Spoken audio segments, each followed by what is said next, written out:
बोलिए सत्य सनातन वैदिक धर्म की। सम्मानीय बंधुओं, लिखा बुराइयों को कभी जीवन में अपनाना नहीं चाहिए और ये मीठा जहर होता है, इसे खाना नहीं चाहिए। माना कि जीवन के अंदर बुराइयां आ जाती हैं, प्रवेश कर जाती हैं, लेकिन उन बुराइयों को निकालना हमारा परम कर्तव्य बन जाता है। प्रातः काल की बेला में जब यज्ञ के ब्रह्मा हमारे सम्मानीय आचार्य ईश्वर कुमार जी दक्षिणा के रूप में ये बोलते हैं कि भाई हमें रुपए पैसे की दक्षिणा तो मिलती रहती है, देनी भी चाहिए, लेकिन असली दक्षिणा यह है कि जीवन के अंदर जो बुराइयां हैं, जो दुर्व्यसन हैं, उन्हें दूर करो। और वास्तविक रूप से आप सभी जानते हैं कि सरस्वती प्रार्थना उपासना के जो 8 मंत्र हैं, सबसे पहला मंत्र है ओम विश्वान देव सरस्वती पराशुभ यद भद्रम सन्ना। इसमें कहा गया हे सकल जगत की उत्पत्ति करता, समग्र ऐश्वर्य स्वरूप सब सुखों की दाता परमेश्वर, आप कृपा करके हमारे संपूर्ण दुर्गुण दुर्व्यसन और दुखों को बोलो दूर करते हैं। आज व्यक्ति दुखों से परेशान है, लेकिन दुख कैसे आता है इसके बारे में कभी विचार किया नहीं व्यक्ति ने मिलकर के। दुख जो है हमारे कर्मों का परिणाम है, लेकिन व्यक्ति दोष लगाता है भगवान के लिए कि ये दुख भगवान ने दिया है। और आप जानते हैं परमपिता परमात्मा तो सुख स्वरूप है, वो किसी को दुख नहीं देता। दुख हमारे कर्मों का परिणाम है। हमारे पुराने लोग कहा करते थे कि जैसा बोएंगे बोलो वैसा काटेंगे। अगर हमने गेहूं लगाया है तो हमें गेहूं प्राप्त होगा, ऐसा नहीं हो सकता कि चना मिल जाए। क्यों जी बोलो? किसान परिवार से बहुत लोग यहाँ बैठे हैं, तो विचार करना जीवन के अंदर हमेशा याद रखना, अवश्य में भोक्तव्यम कर्तम कर्म स्वास्थ्यम, जो जैसा कर्म करता है उसको वैसा ही फल भोगना पड़ता है। संचालक महोदय जी समय बता देना।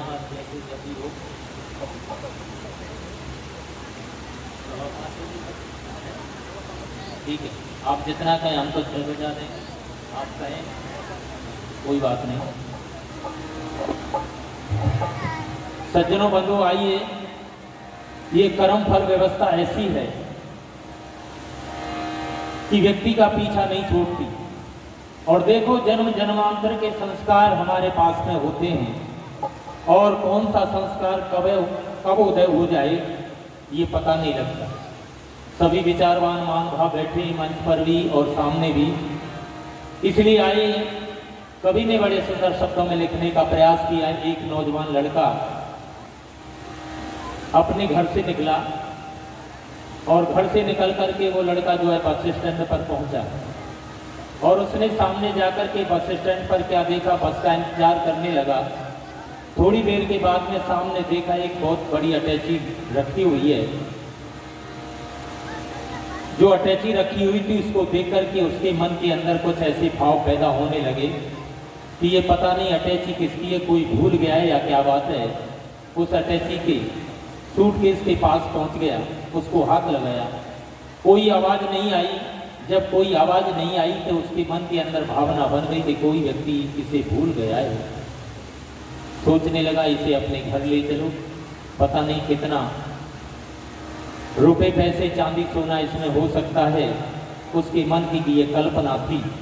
बंधुओं, दृष्टांत से समझाने के लिए कर्म फल की व्यवस्था के बारे में किसी विद्वान महानुभाव ने ये उदाहरण प्रस्तुत किया है पुस्तक के अंदर।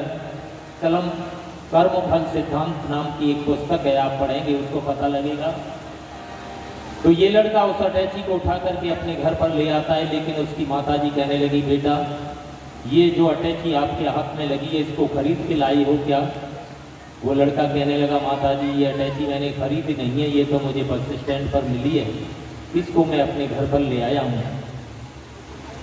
माताजी बड़ी धार्मिक प्रवृत्ति की थी, वो कहने लगी, बेटा ये तुमने अच्छा नहीं किया। कि माताजी अगर इस अटैची को मैं न लाता तो कोई और उठा ले जाता। तो माता कहने लगी, बेटा कोई परेशानी नहीं थी, और कोई उठा ले जाता, लेकिन तुझे ये अटैची घर में नहीं लानी थी। अब ले आया है तो एक काम कर दे, तू तुरंत अब खड़ा हो जा और इस अटैची को वहीं रख करके आ जहाँ से तूने इस अटैची को उठाया है। वो लड़का कहने लगा, माता जी ऐसी क्या परेशानी है, इसको खोल करके देख लेते हैं। तो माँ ने कहा, बेटा ये अटैची खोल करके नहीं देखनी है, मैं जैसा बोलती हूँ वैसा तुम करो। कि क्या? इस अटैची को वहीं ले जाओ जहाँ से तुम लाए हो।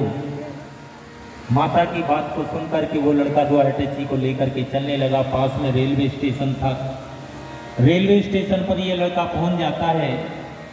सामने देखा तो ट्रेन खड़ी हुई है। उस ट्रेन के डिब्बे में वो लड़का जो है नौजवान चढ़ जाता है, अटैची को रखता है और सीट एक खाली थी, वहाँ वो लड़का बैठ गया। और बैठने के पश्चात ये सोच ही रहा था कि मौका जब भी मिलेगा तो मैं अटैची को यहीं जोड़ करके चला जाऊँगा। इतने में एक लड़का दूसरा आया और उसके पास में बैठ गया। और बैठने के पास थोड़ी सी चर्चा होने लगी, बात होने लगी। भैया कहाँ जा रही हो? कहने लगा मैं जा रहा हूँ दिल्ली। ये कहने लगा मैं भी दिल्ली जा रहा हूँ। हमारा तुम्हारा सफ़र एक जैसा है, अच्छा कट जाएगा भैया। तो इस लड़का जो अटैची लेके आया था उसने कहा, भाई साहब मैं पानी की बोतल लेने जा रहा हूँ, जरा पानी की बोतल लेकर के आ रहा हूँ, तुम इसका ख्याल रखना अटैची का। इतना कहना हुआ, ये ट्रेन से नीचे उतर करके बहाना बना करके पानी वाले की दुकान पर जाता। इतने में ट्रेन ने सीटी मार दी, रेल चलने लगी। ये लड़का आना नहीं चाहता था। ट्रेन ने स्पीड पकड़ ली। ये लड़का जो पहले से बैठा था, जो उसने सोचा अटैची को ये मेरे पास में रख के चला गया है, कोई बात नहीं, अब मैं इस अटैची को अपने घर ले जाऊंगा। पता नहीं क्या क्या चीज़ इसमें हो सकती है। सज्जनों बंधुओं, ये मन के अंदर उथल पुथल पैदा हो रही थी। मन के दो काम हैं, संकल्प और विकल्प, यानी ये करूं या ना करूं। और मित्रों बंधु, ट्रेन चलने लगी। अगले स्टेशन पर जाकर के जिस समय वो ट्रेन रुकी तो एक दरोगा जी और 2-4 सिपाही उस डिब्बे में सब लोगों की तलाशी करने के चले आते हैं। सबके सामान की तलाशी करने लगे, पूछने लगे ये किसका सामान है। और तलाशी करते करते उस नौजवान के पास में भी आ गई जिसके पास ये बड़ी अटैची रखी हुई थी। उस लड़की को पूछा कि भाई ये अटैची किसकी? उस लड़की ने फौरन जवाब दिया कि दरोगा जी ये अटैची मेरी है। अच्छा, ये अटैची तुम्हारी है तो इसकी चाबी दो हमें, हम खोल करके देखना चाहेंगे कि इसमें क्या क्या वस्तु है, क्या सामान है। उस लड़की ने कहा, बाबूजी इसकी चाबी तो मेरे पास नहीं, अटैची मेरी है। दरोगा जी कहने लगे, कैसी बेवकूफ़ की बातें करता है, अटैची तेरी है, चाबी तेरे पास नहीं होगी, क्या हमारे बाप के पास होगी? जल्दी चाबी निकालो। लड़का कहने लगा, चाबी नहीं है। दरोगा जी ने उस अटैची के ताले को तोड़ करके देखा। तो प्यारे मित्रों, भाइयों, सज्जनों, प्यारे ब्रह्मचारियों, जरा ध्यान से सुनना।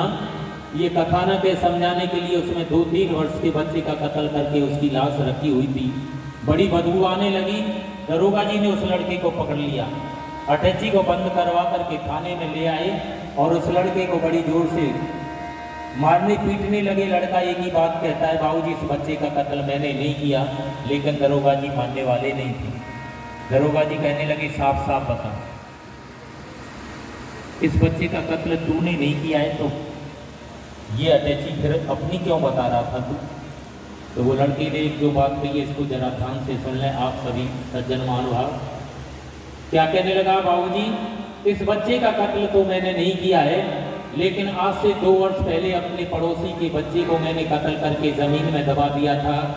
वो न उसके घर वालों को पता लगी, न मेरे घर वालों को पता लगी, न पुलिस वालों को पता लगी। लेकिन बाबूजी आज मुझे पता लग गया कि उसकी हुए की सजा मुझे कहाँ कैसे मिल रही है। ये कहते कर्म भोग चक्र। कर्म जो है पीछा छोड़ता नहीं है, देर सवेर हो जाती है प्यारे सज्जनों। इसलिए कवि ने लिखा बड़े सुंदर शब्दों में, क्या लिखा है, क्यों भेष बदल कर फिरता है, क्यों भेष बदल कर फिरता है, यह खेल निभाना मुश्किल है। क्यों भेष बदल कर फिरता है, यह खेल निभाना मुश्किल है।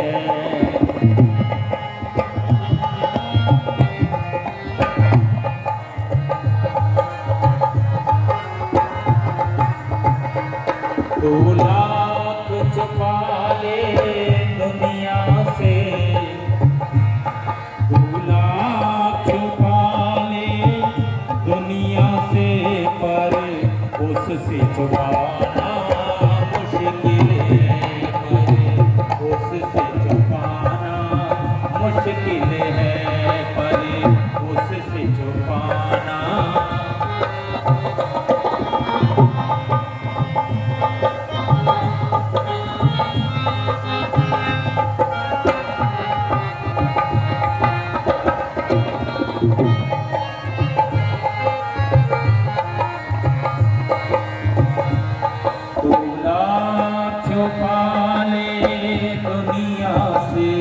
पर उससे छुपाना मुश्किल है क्यों।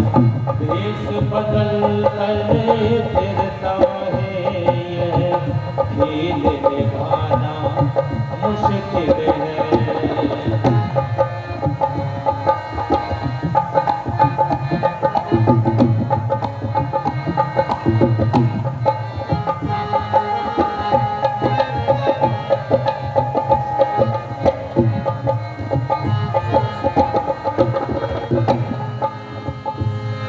तू चादर ओढ़ के नेकी की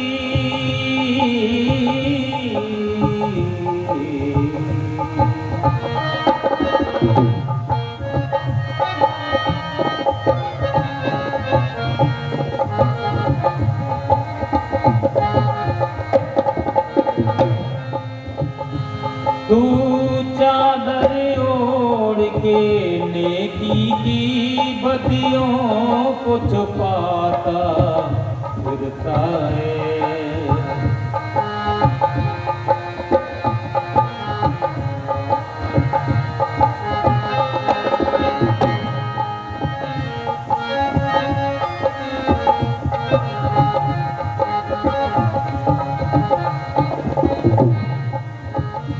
तू चादर ओढ़ के नेकी की बदियों को छुपाता फिरता है।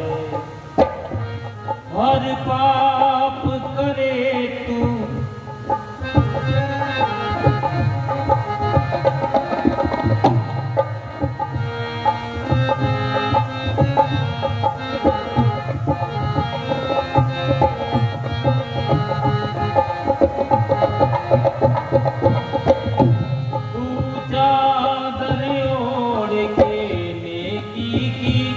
बदियों को छुपाता फिरता है। जो दिल में तेरे बोले जुआ जो कहता है वो करता फिरे जो कहता है वो।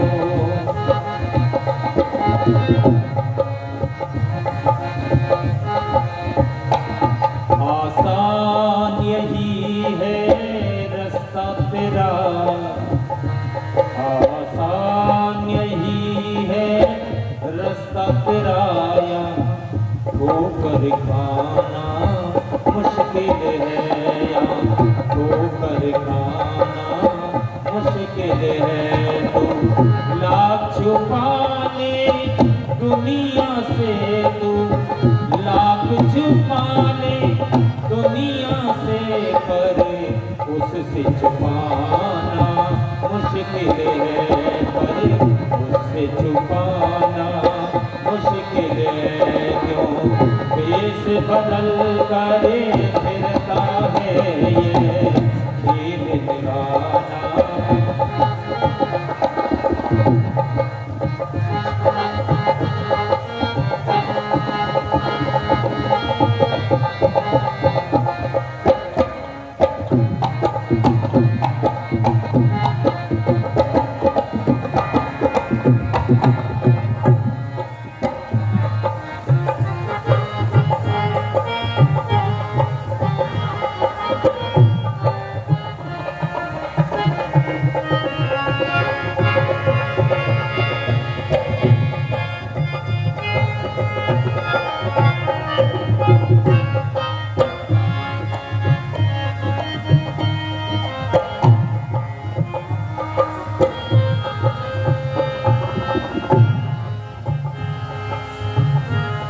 इंसान का जन्म लिया तूने,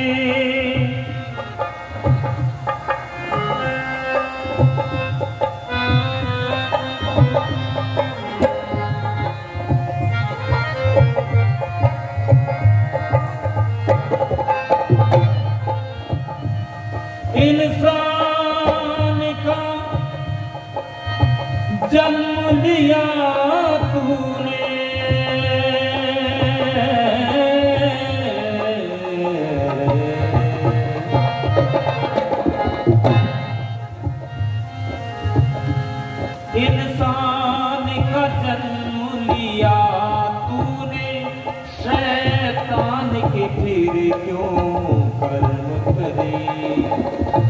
इसलिए वेद में शब्द आया है मनोभाव मनुष्य बन।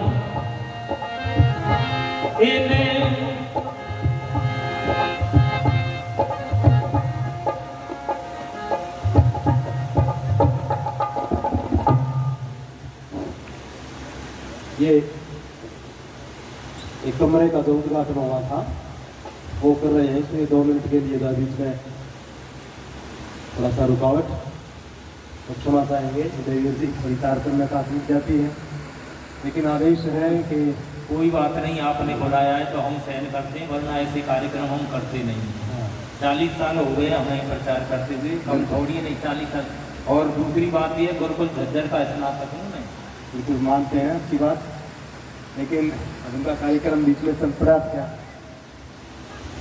हो जाता है।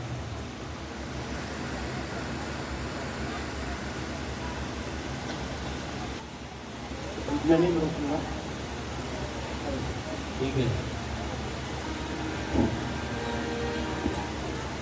सज्जनों बंधु आइए, जैसा आप सुन रहे थे उसी गीत की 1-2 लाइन और हैं।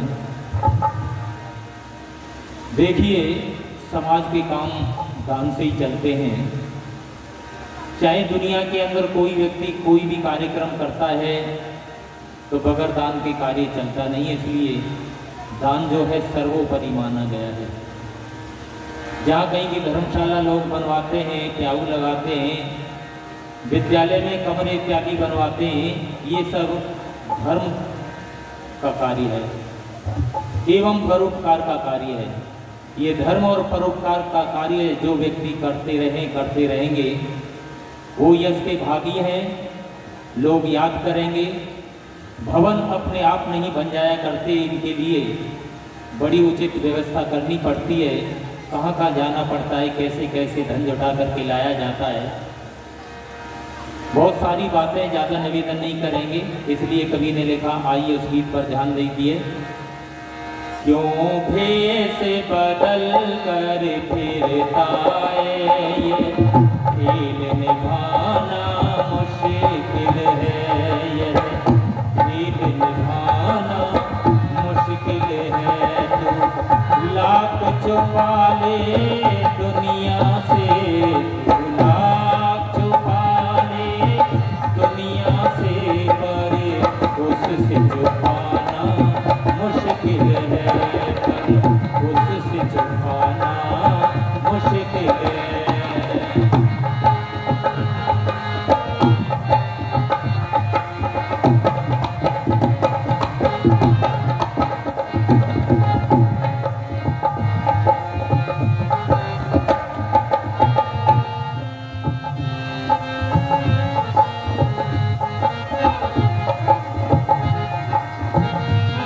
इंसान का जन्म लिया तूने, शैतान के फिर क्यों कर्म करे।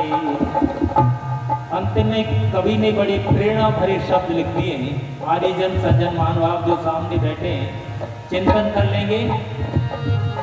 इंसान का जन्म लिया तूने, शैतान के फिर क्यों कर्म करे। शैतान के फिर क्यों कर्म करे। हर पाप करे तू दुनिया में, औरों का नाम बदनाम करे।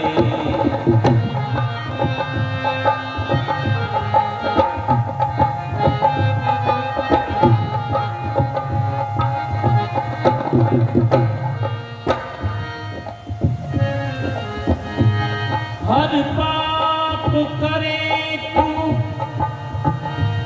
दुनिया में,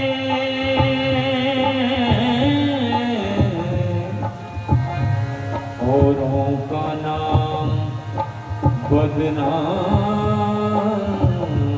करे। औरों का नाम बदनाम करे।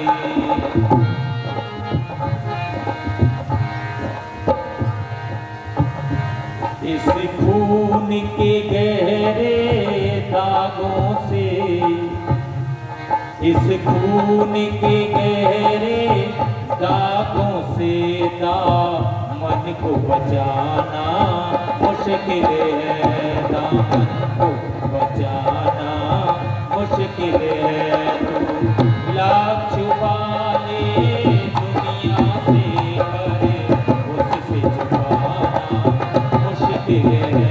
तू लाख छुपा ले दुनिया से पर उससे छुपाना मुश्किल है।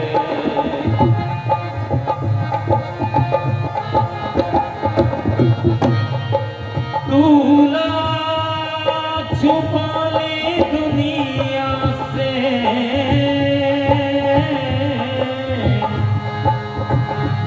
ये लाख छुपा ले दुनिया से पर उससे छुपाना मुश्किल है। इंसान का जन्म दिया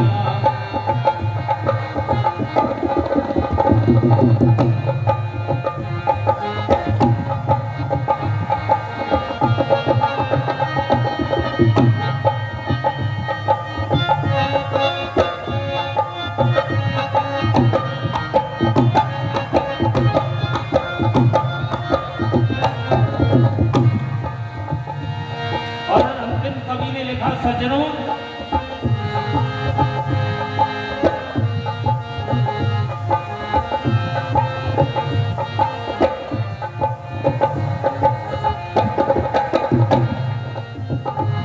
अब भी तू संभल जा ओ प्यारे प्यारे,